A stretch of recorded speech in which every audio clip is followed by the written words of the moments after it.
Welcome to Monday Morning Coffee with Inside the Firm. Each week, our hosts will be interviewing local, regional, and national business leaders to give you an inside peek into how they lead their business to success in the ever-competitive business climate. Welcome to Monday Morning Coffee with Inside the Firm. Today I have a very special guest. Pete Sena is a creative entrepreneur and visionary business builder, partnering with founders and leaders to drive 10x growth through branding, marketing, innovation, and digital experience design. As the founder of Digital Surgeons, he has spent nearly 20 years designing strategies that unleash growth for brands from startups to Fortune 500 companies. Pete's expertise lies in branding, marketing, innovation, strategy, and digital transformation. He thrives in optimizing potential by focusing on human-centered problem solving and the interplay of connection, curiosity, and creativity. Pete, welcome to the show. Good to be here. Yeah. So before we get into what you do, I always ask everybody this question as a fellow entrepreneur. Tell us how you got here. You know, are you from a family of entrepreneurs? Are you the first? What drives that entrepreneurial spirit? So I'm going to say pop culture is what drives that entrepreneurial spirit. All jokes aside. So Lance, great question.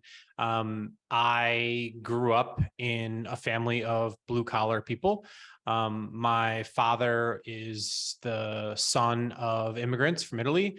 My mom is, her parents, so I'll roll back. So I'm just going through my head, right? So my mom's kind of from a bunch of different places, but she's not an immigrant or kids of an immigrant. But my dad, however, is, he was sort of first generation. His family is from Italy. And I say that because everyone's blue collar, right? So I was the first kid in my family to go to college.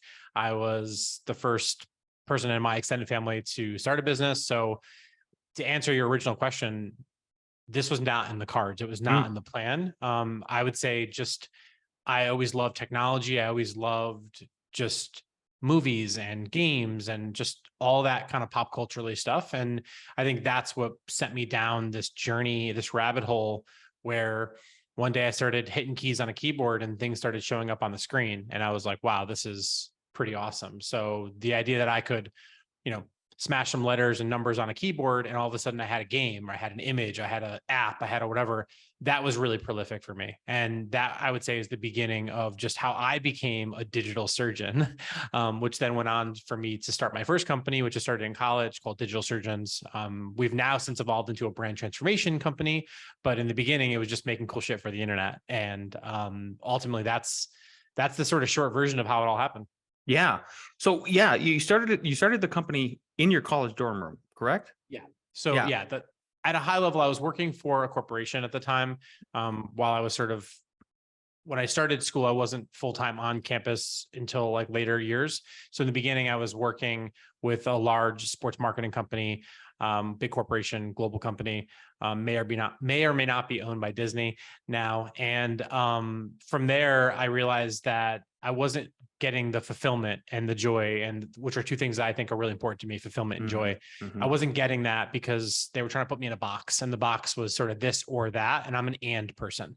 So it was at that point that I made the shift and went from being a full-time employee to a contractor or vendor.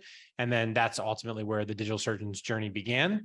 And while everybody in college was out there, partying, chasing girls and getting drunk, I was in my dorm room, crushing Starbucks, Red Bulls, and, writing code and making cool shit for the internet, which is kind of what I still do today, just I think at a bigger, broader level. Yeah, definitely.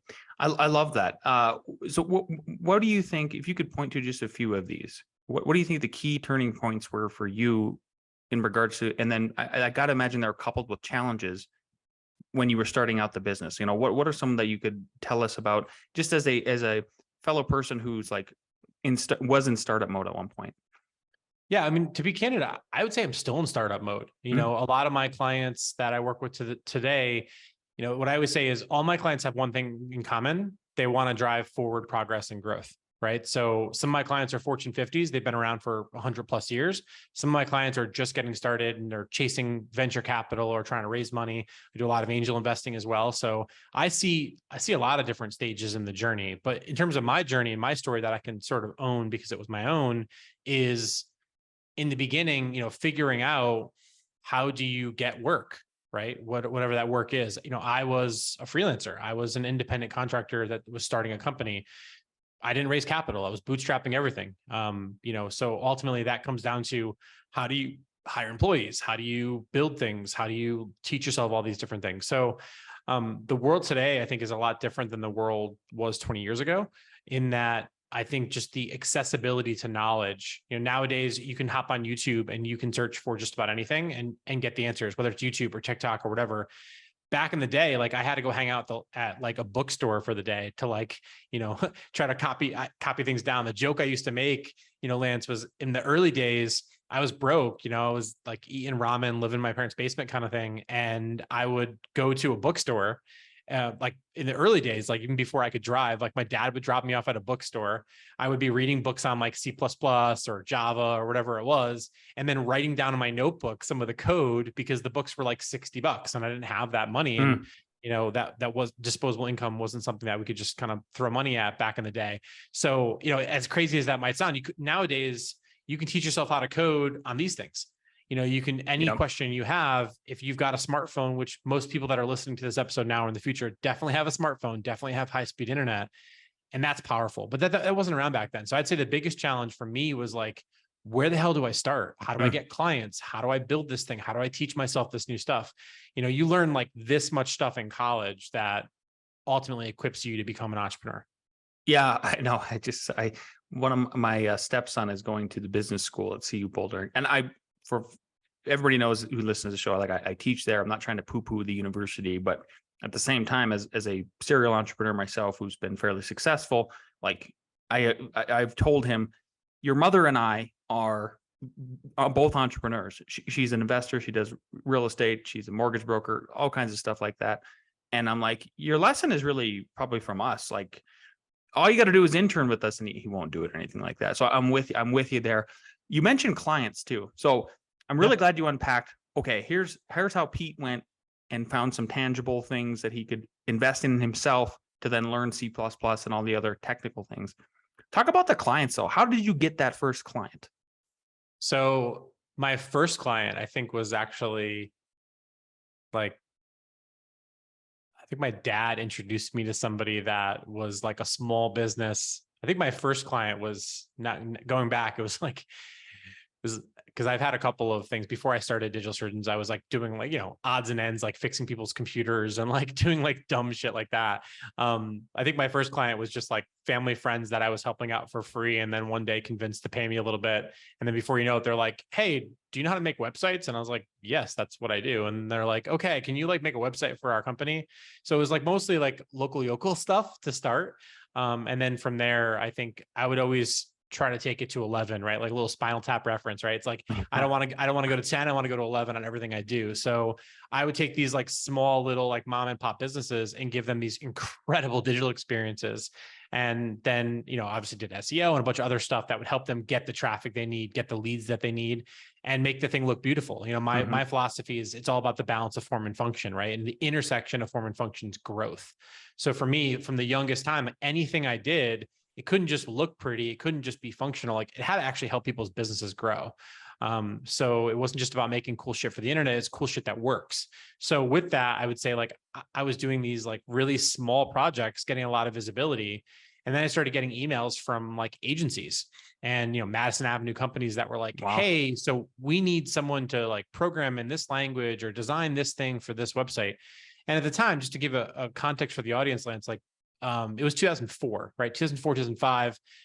Nowadays, it's like you could go on Fiverr and find someone to build you a landing page, right? But in 2004, 2005, if you had these capabilities and you were any good at it, and I'd like to think I was pretty good at it, you could get some pretty killer clients, right? So like here I am, I'm like 19 years old, and I'm working on like one of the biggest brands in the world, building like a car configurator, you know what I mean?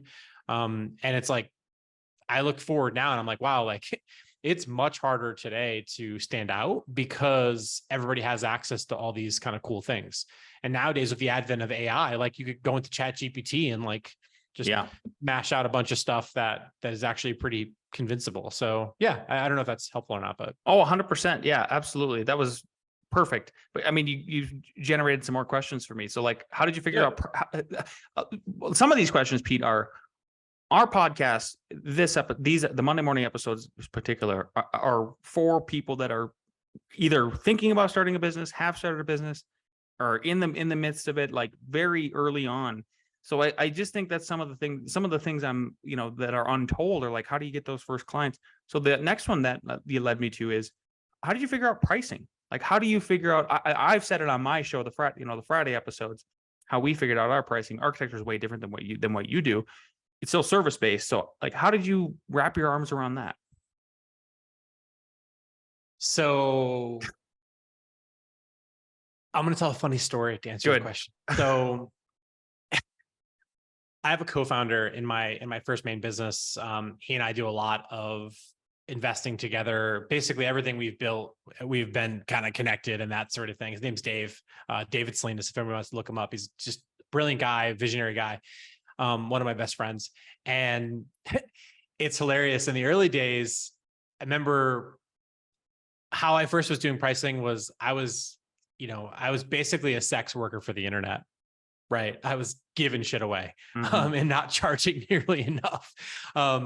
So I would be doing these sites that should be like $20,000 and I would be doing them for like $500, $1,000. Oh my gosh. So I remember he comes to me and there was this new hip hop brand that was launching. And I think it's funny actually, because this weekend I'm going to the 50 Cent concert. So like, I feel significantly old at this point, that 50 Cent's like in his 50s or 40s. And due to inflation, he's 100 Cent now. So go ahead. I had to put that in there. I love that so much. Amen. He's $1.50. So back then I get this hip hop company comes to, at that time, he was a friend of mine. We were going to the gym together. He was working at an SEO company, wasn't an entrepreneur at the time. He was just really good at strategy, business development, a bunch of things. And he knew the power of sales, right? Which is, I think, the single greatest, most important thing that any business owner could learn how to do is sell. Yes. Because it's the lifeblood. Revenue is the lifeblood of any business. Customers are the lifeblood of any business. I didn't know that back then. I was a purist. I used to poo-poo on sales because I was that asshole. And he forever to this day gives me shit for it. But why I'm telling this story, right? So back to pricing. So I'm like, oh, I can do that for like $1,000. He's like, no, that's going to be $20,000. And I was like, wait, what? I've never done anything for $20,000. And he's like, let me take care of that.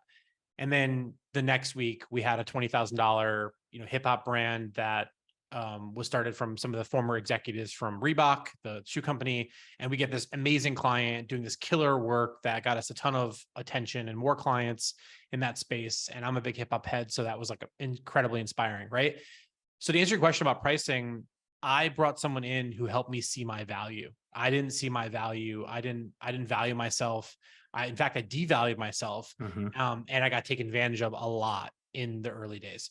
And I didn't charge a fair wage for what I was delivering. So to answer your question, how I figured out pricing was I brought in an amazing co-founder who helped me see my value, and he helped me to figure all that out. And that's where we went from there. Advice I would give to business owners today, wherever possible, is try to move to something called value-based pricing. There's a great podcast out there called Two Bobs, I think, that the guys basically talk about value-based pricing versus hourly-based pricing.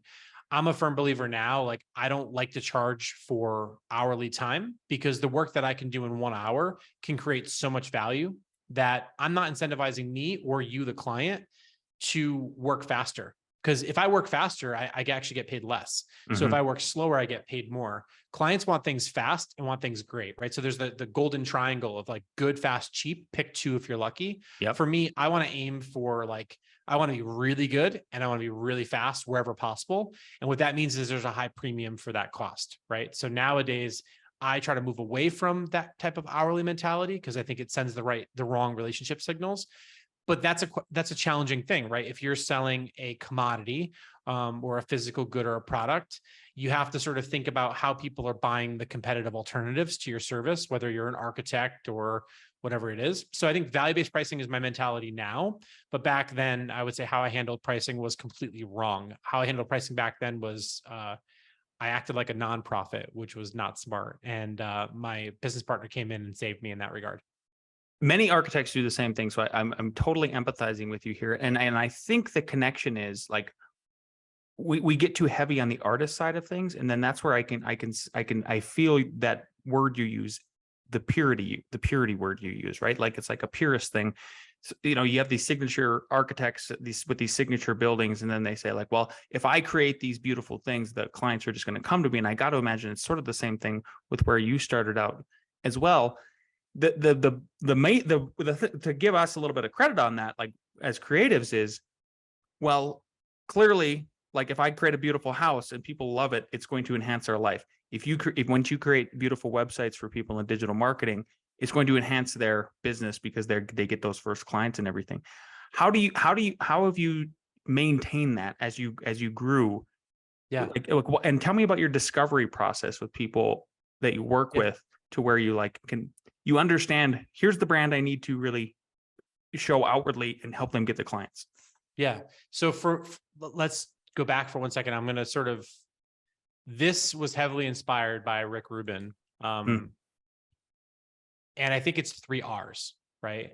I think it's results, reputation, resonance, right? Those are the 3 things that I think really matter to clients. Is 1, if I work with you, what results will you create? 2, do you have the reputation and the work to back that up? Like, are there other people that they can call that would say, wow, Lance is amazing, or Pete's amazing, or whatever it is, right? And then that last part is resonance, right? Is the thing that you're making, whether it's the design for a building, whether it's, real estate thing, you mentioned your wife's, in real estate and mortgage broker, like whatever that resonance is going to be, how do we create that right connection? So in the case of me, it's like, I'm constantly being met with opportunities that I'm bringing to my team. I have a wonderful, amazing team that runs the company now, because I'm not the sort of day-to-day operator as I previously was. And they have a great process that they go through to understand what's the client's vision, what's the client's values, what's their core purpose, like where they're at right now. I think anything you do, whether you're a mortgage broker or an agency or a consultant, whatever the hell you are, you got to meet people where they're at. Right. And I think that, again, it gets back to those 3 R's, right? Which is like, really understand, like, what are the results that they need or want? And sometimes they don't necessarily know what the results are, right? Second, what does that reputation look like? So building your reputation early on, I always, still to this day, I go above and beyond. We did an engagement the other day for a client. My team just wrapped up. It was like a $100,000 engagement. And we gave them $150,000 worth of value. No question. They're already seeing traction. And what happened, right? If you look at this operationally, it's like, well, we actually didn't get a lot of profit margin out of that deal, right? We probably broke even or even lost some money. But a couple of weeks ago, they called us back up and they want a bunch more stuff now, right? We probably wouldn't have had that opportunity if we didn't go above and beyond. So I think that the way you build a reputation is by showing up, doing the things you say you're going to do, which I think it sounds really obvious. Yeah. But how many times do you hire somebody, whether it's a contractor or whatever it is, and they oversell you and they underdeliver? I like to undersell and overdeliver. So for me, like, if I'm promising you the world, I'm going to give you the fucking universe. That's like how I like to operate. And I think that's why I've been able to build the reputation that I've built, because I do what I say I'm going to do. So those are the sort of 3 R's that I would say as to how you assign getting to a value-based pricing model. And again, there's a lot more nuance to it, but really what you have to look at is like, okay, show me the world before working with Lance, show me the world after working with Lance. And then what does that transformation look like? And then how does that transformation translate into dollars? So I'll give you a perfect example. You mentioned real estate. I actually own a co-working facility and a tech campus that my partners and I built. One of the things that's dramatically different about our business, which is going so much more successful than some of the competitors in the co-working spaces and that sort of thing, is that we've created a end-to-end community experience that's really catered to our specific locale and the needs and wants of people. We do that by listening to people, by asking lots of questions, and then co-creating an experience.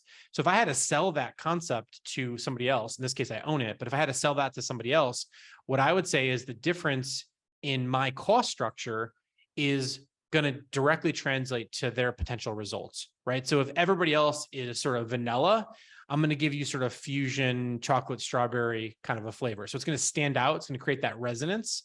My reputation is going to back up the fact that that's going to happen.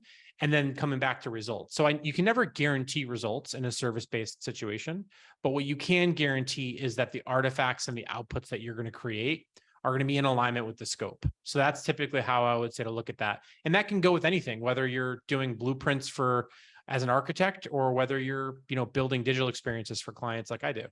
Absolutely spot on. I mean, it sounds like we really are a one-to-one in the way we operate. We do the exact same thing. That was one of our very early lessons, was under promise, over deliver every time.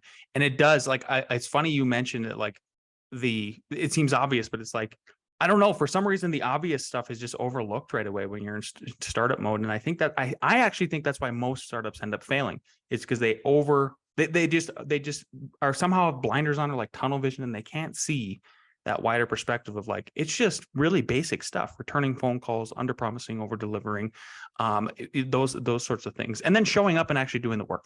Like it's very obvious, but there you are. So I'm not going to get religious, but I feel like this sounds like a bumper sticker that would say like, what would Jesus do, or something like that, Sure. right? And like, I'm not a super religious guy, but I keep seeing those bumper stickers when you said that. It's like, treat people how you want to be treated. Treat Sure. your clients how you'd want to be treated. When a client calls you, when you call one of your contractors, do you want them to pick up or call you right back? Or do you want them to wait 7 days? Like, so these are like, for me, they're common sense. But I think the problem is that the industry, at least in my industry, agencies kind of have a bad rap, right? Because you've got the sort of creme de la creme agencies, which typically are owned by these big holdings companies. And at that point, they've kind of lost their soul a little bit. And, you know, to be fair, it's no knock at them. I have lots of friends who work at or run these types of firms. But I think the governance on what drives them and the results that drive them limit their ability to do the things that they want to do. So I love working with small business owners. I love working with entrepreneurs. It's one of the reasons I create content like I'm creating with you right now is I know I can't work with all these people because of cost structures. You know, I've sort of priced myself out of that market in some cases. But so now I want to just give away all this free advice because it's worked for me. It's helped me build multiple businesses. And I want people to take that and run with it. Like, I'm really passionate about that. But on that note, I think that measurement structures are really important. So if we can talk about that for a second, I think that would be really valuable for the audience. Yeah. Go on. I mean, if we're to keep going on with that, I don't even know what to ask you. So you just keep going. Well, ask me whatever you're curious about. I mean, ask me about. Oh, okay. Sorry. I thought you meant something about the measurement part of it. Oh no, but I want to cover that really quick. So for me, I think that if you want to understand the results of an organization, and you have to understand the reward structures. And I think what most people get wrong is they think that all people care about is money. And one of my favorite books was a book that changed my life. The book is called Drive, and it's by Daniel Pink. And what he basically says is, if you look for people that want the extrinsic reward system only, right, the carrot and the stick, you're gonna attract the wrong people. But instead, what he says is look for intrinsic motivations, because you can't motivate people. People have to motivate themselves in many cases. And the science backs this up. But what he says is people are looking for purpose, autonomy, and mastery in the work that they do. And when you can unlock those three things, which is, I think, giving someone a sense of autonomy, a sense of agency, and a sense of progress to really hone their craft or crafts, I think there's a magic thing. So what we did early on was created a simple measurement structure in the organization. And since implementing this, I think we've seen transformational growth with our people. So those four things are, so we have what we call 4 green lights. The first green light is our team satisfaction. So overall team happiness, right? We measure that with, in our one-on-ones, we measure that in our surveys, both anonymous and non-anonymous. And that's really sort of team satisfaction. The second thing is client satisfaction. We measure that by having a third party inside our team who's not connected to the client reach out, engage with our client, and learn how things are going. We hear raw and open feedback that you wouldn't get if me and you were working together and I called you and asked you, right? People tend to sort of, not want to hurt feelings, whatever. So we get that raw feedback. That's client satisfaction. The third thing is the impact of the work, right? We have a really great analytics team. We're always measuring like the before and after. We call that the delta, right? When you start working with us, what's that incremental gain we can create, or transformational gain? So the impact of the work is the third green light. The fourth green light is the profit. So just to kind of roll that back, why does that matter? If you have a happy team, they're most likely going to be able to create happy clients. If you have happy clients working with a happy team, you're probably going to be able to create great work with great impact. And then I think profit comes last. And I think profit comes last because profit's not a goal, profit's a result. And profit is proof that what you're doing is working. And I think when you take care of your teams, you take care of your clients, that takes care of their business. And then in that case, it takes care of the profit. So my thought is when all those things are going well, or what we call 4 green lights, we see some really amazing things. But what's amazing about that framework is it's simple. We can really start to really simple measure what is or isn't working in a traffic light system. And I think what that helps us with is things like, what they call alert fatigue, where if you keep seeing the same thing, you're just going to tune it out. So what's nice about these traffic lights for us is when we're doing our measurement meetings with our executive team or We do a sort of revised version of EOS, which is like the entrepreneurial operating system, which we can talk about separate if you want. But the high levels, when we're going through and looking at our measurements, we can see what traffic lights are going from green to yellow or yellow to red or staying red. And that lets us sort of double click and poke a little bit deeper as to what might be wrong and have some really open dialogue. So what I would say to the business owners watching this is, no matter what kind of business you're in, understand what you're measuring and understand what drives success in your business. Because when you know, and your teams know, and your clients know, everyone can work more closely to make those things happen. I think a lot of times, I was talking to a friend recently, he's at a very large tech company that I won't say which one, but you've heard of it. And he was saying he hasn't gotten clarity on goals for the year yet. It's August, right? So he's got a performance review coming up in a couple months. He has no idea how he's going to be scored. And I was like, holy shit, this is a global giant tech company and they don't have any clarity on goals. How can we expect him to show up and perform? And more importantly, if he's performing really well, how do we make sure that he's being aware of that so that he wants to stick around and keep performing? Versus if he's doing really poorly, how do we make sure he's aware of that before he just gets put on a PIP or performance improvement plan and gets punted out the door? So yeah, I can go on and on about that for hours, but I think as a creative guy, it took me far too long in my life, probably like 15 years, before I realized the value of some of those simple systems that I shared with you today. Beautiful. That was fantastic. And I thank you for the book suggestion. I downloaded it while you were on your rant there. That was fantastic. So I'm going to dive into Drive. I really appreciate that. Let me know how you like it. Yeah, I will. One question I have to ask you, because you're creative and it's mentioned in your bio, and when your PR manager reached out to me, was AI. This is like the year of AI. And so as a fellow creative, like, I'm curious about your take on it. Are you worried about it? Or you think it's coming for your job? Where do you see it heading, specifically in the field that you operate in? Yeah, well, first and foremost, AI is not coming for your job, but someone using AI is. Hands down. So what I would say is I'm using AI in almost every aspect of my life, from meal planning and grocery shopping to the work I do with briefing my teams and my clients, from how I research and do different things. And again, I could spend hours with you just going through the different tools we use to do that. But what I would say at the most macro level is, if you're not using AI, and at the most simple level, it's like ChatGPT, right? Yes. At the most basic, simple level, if you're not using tools like that in your workflow, and I say like that because it's a whole deep dive, but like at a big picture, like, you need to be using these tools, because fundamentally the way that we create businesses now and in the future has forever changed. There will never be a day again where, like myself back in the bookstore when I was a kid, I'll be writing every line of code myself. Nowadays, we're writing code with AIs, right? Where they're auto completing our code. Nowadays, AIs are checking our work or analyzing our data in our spreadsheets, right? AIs are making us faster. Shit, when you take a picture, right? We've had this for years and it's blurry, and AI fixes it because it detects it. These are technologies that are so seamlessly embedded in our world, we don't even realize it. There's AI in every single car, even the most basic car that's on the market today, right? Now, the challenge is that what you're talking about is the advent this year, the past 14 months, of these large language models, right? Yeah. Tools like ChatGPT, tools like Google's Bard. And what these tools have essentially done is democratized access to these really powerful things. And again, at the most simple level, a large language model is basically just a giant smart autocomplete engine, right? But what makes these tools special is their ability to not just spit out knowledge, or in some cases hallucinate knowledge, but what makes these tools really special is their ability to reason with us. And I can go into a million examples if they're helpful with you. I know you have a limited time in terms of this show today, but I'm happy to dive deep. I mean, I don't have a hard stop right now. Yeah, no, that was great. I think I'm glad I have adopted it I use it almost every day. For example, the intro to this podcast was written by AI 100%, but it was it sounded like it was. Yeah, exactly. Like, we got to talk about your prompts, man. We got to talk about your prompts. Yeah, exactly. So like, and then like some of the questions, a lot of the questions were generated in that way, but then I didn't read them verbatim. I just took parts from it that I liked in order to do that.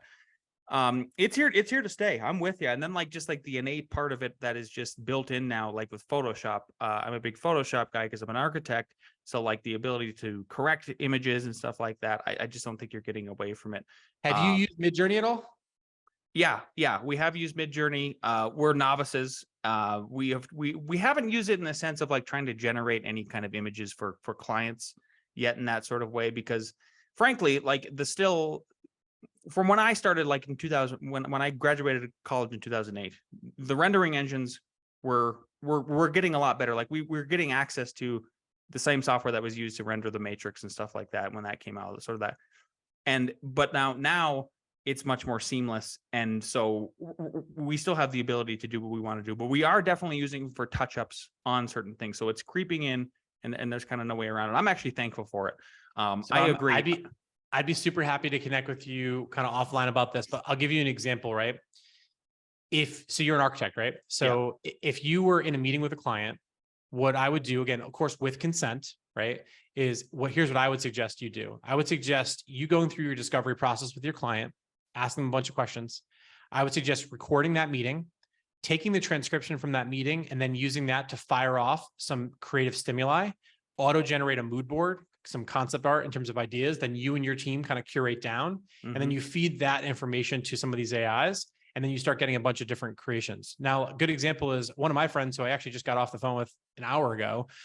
He's a game designer. He's working on some really big games, like games that you would know about if I told you about them. Yep. And they're using these AIs to create characters, levels, concept ideas. So there's so many different things. And I can show you again, I can show you offline because it would take me a couple minutes to do it, but I can show you just like, if you gave me your 5 favorite pieces of architecture or styles of architecture, I could feed that information to an AI and then show you how something like Midjourney or Stable Diffusion or some of the other tools that are out there can start to generate these amazing things. And then from there, your team can bring that into like even 3D programs now. Like for example, Blender, which is not what you probably use as an architect, but Blender, you can automate now. So you can start creating these different things. The other day I played with a model that took 2D images and made 3D meshes from them. So really cool stuff in terms of what's possible. And that's today, right? Yeah. Like, so I would say 6 months, 12 months, 2 years from today, what's possible is going to be completely transformational. So why does that matter to you, right? Like, in my opinion, what I would say matters most is that in the future, our ability to communicate and bring realities in people's heads to life, that's going to be the magic competitive advantage, right? So I believe creativity is the competitive advantage. Using these tools is the sort of Batman tool belt to get us there. But that's where like I could nerd out with you for hours on this stuff because I mean, I'll show you some of the stuff we're getting on Midjourney, and it's like, it's absurd. Now, again, just want to caveat, super important that you look at the laws. A lot of copyright stuff's going to be popping up because these things are training on sometimes data that they didn't acquire the right way. So in some cases, there's going to be a big backlash on those kinds of things. I think Adobe's doing some really cool stuff with their Sensei technology, their generative stuff. Shutterstock's trying to do some interesting things with training on their databases. So I think where the data comes from and what it spits out, I think we're going to get ourselves into some pretty big legal and privacy and ethical concerns over the next few years. But like when it comes to that kind of stuff with AI, like, dude, I could do a whole show with you on AI, and I would love to, because it's like, it's crept into every single aspect of my life beyond belief. Yeah. I would love to follow up with you on that, and maybe Q4 this year. We could do a full blown hour. That'd be awesome.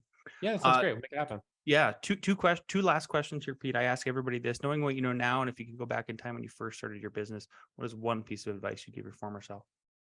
Your network is your net worth. I love that. Pete, you have been a phenomenal guest. I love guests like you where I can just ask a few questions, wind you up, set you off like a top. You're great. We'll definitely have you back on for an AI episode.